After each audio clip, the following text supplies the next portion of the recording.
Hey everyone, and welcome back to the channel. Today, we're diving deep into a story that perfectly blends history, mystery, and a touch of the supernatural. We're talking about the American Gold Rush, a time of feverish hope and devastating despair. But what if I told you that some of that gold is still out there, hidden away and guarded by the ghosts of those who died protecting it? This is the legend of the haunted treasure of the gold rush. Our story begins in the mid-1800s. News of gold in California spread like wildfire, drawing hundreds of thousands of prospectors from all corners of the globe. These weren't just experienced miners, they were farmers, clerks, dreamers, all risking everything for a shot at unimaginable wealth. The journey itself was brutal.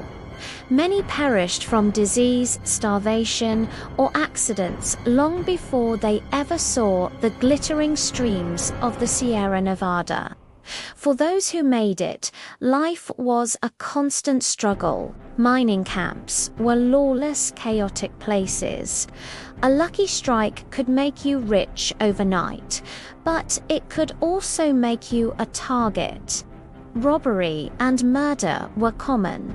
Prospectors learned to be secretive, to trust no one, and to hide their findings with extreme care. This is where our legend takes root. Imagine you've just struck it rich. You've got a pouch heavy with gold nuggets, more money than you've ever seen. What do? You can't just walk into a bank. So you bury it. You find a secret spot, a hollow tree, a hidden cave, and you stash your fortune, vowing to come back for it when things are safer. But for many, that day never came. The gold rush was a meat grinder.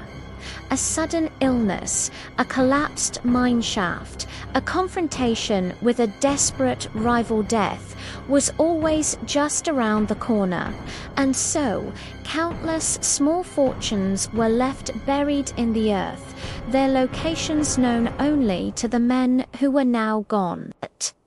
This is the origin of the lost caches of the gold rush, the secret stashes of gold that treasure hunters are still searching for today. But here's where the story gets spooky. According to legend, some of these prospectors never truly left their treasure behind.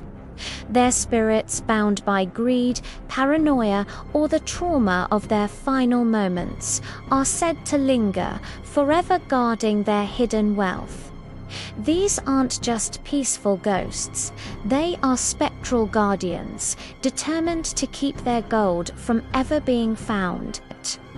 One of the most famous tales is that of One-Eyed Jack.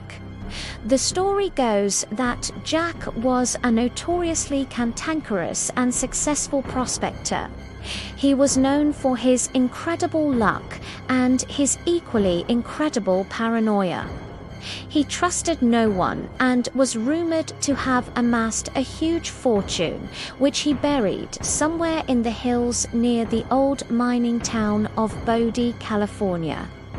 One day, Jack got into a dispute with a group of claim jumpers. It ended in a violent shootout, and Jack was killed, but not before taking a few of them with him. His body was found, but his gold never was.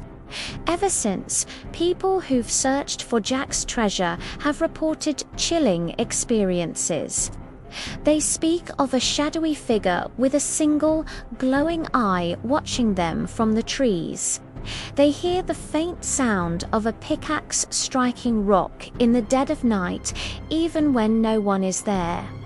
Tools go missing, compasses spin wildly, and an overwhelming sense of being watched forces even the bravest treasure hunters to flee in terror. They say 1 AD Jack is still there, eternally protecting his cache, waiting for anyone who dares to get too close. Then there's the legend of the Weeping Woman of the San Juan River. This story centers around a woman named Elena, who followed her husband to the gold fields of Colorado. While he mined, she panned for gold in the river, slowly accumulating a small but significant amount of gold dust. Her husband, however, was a gambler and a drunk. One night, in a fit of rage, he tried to take her gold. She refused, and in the struggle, he killed her and hid her body, taking the gold for himself. He squandered it all in a matter of weeks and was later found dead, penniless, in a saloon. But Elena's spirit, it is said, remains by the river. Visitors and campers near the San Juan have reported hearing the sounds of a woman weeping softly in the dark. Some have even seen a faint, shimmering apparition of a woman in old-fashioned clothes, kneeling by the water, her hands sifting through the riverbed as if eternally searching for her stolen gold. Those who have seen her say that if you get too close, the weeping turns into a horrifying shriek that echoes through the canyons, a ghostly warning to leave her be. Her treasure wasn't a great fortune, but it was hers, and her spirit is said to guard the spot, forever lamenting its loss. These stories aren't just confined to a few specific locations. Similar tales are told all throughout the former goldfields of the American West. In the mountains of Arizona, there are whispers of ghostly apparitions guarding lost Spanish gold mines. In the Black Hills of South Dakota, people talk about the spirits of miners killed during the violent conflicts over the land, their ghosts still tied to the gold they died for. So, is any of this real? Skeptics, of course, have plenty of rational explanations, but the strange noises could be the wind whistling through rock formations. The shadowy figures could be tricks of the light or simply wild animals. The feelings of dread and paranoia are common in isolated, dangerous environments. And let's be honest, a good ghost story is the perfect way to scare off rival treasure hunters. What better way to protect a potential claim than to invent a terrifying spectral guardian? But for believers, the sheer volume and consistency of these stories are hard to ignore.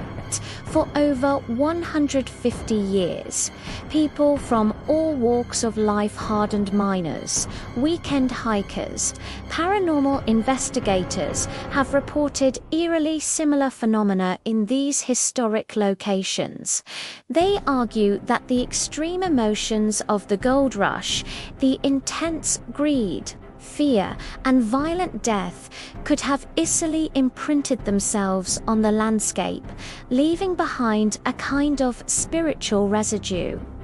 Think about the psychological state of a prospector who just buried his life savings. He's terrified of being robbed. He's isolated, and his entire future is tied to that one spot in the ground. If he were to die suddenly, it's not a huge leap to imagine his spirit, in its confusion and trauma, latching onto the one thing that mattered most, his gold. The legends say these spirits aren't just aimlessly wandering, they are actively guarding. They move objects, create disorienting sounds, and project feelings of intense fear to drive people away.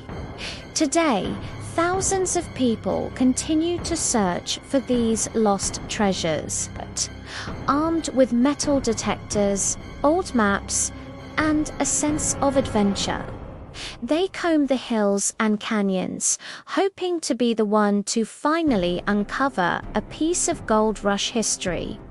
But many of them carry another tool, a respect for the legends. They know that they might not be just looking for gold, they might be intruding on a ghostly watch that has lasted for over a century. Whether you're a believer or a skeptic, there's no denying the power of these legends. They connect us to a wild and fascinating chapter of American history. They remind us that the pursuit of wealth can have a dark side, and that some things, once buried, are meant to stay that way. The next time you're hiking in the mountains of California or Colorado, and you see an old collapsed mine shaft or a strangely shaped rock, take a moment.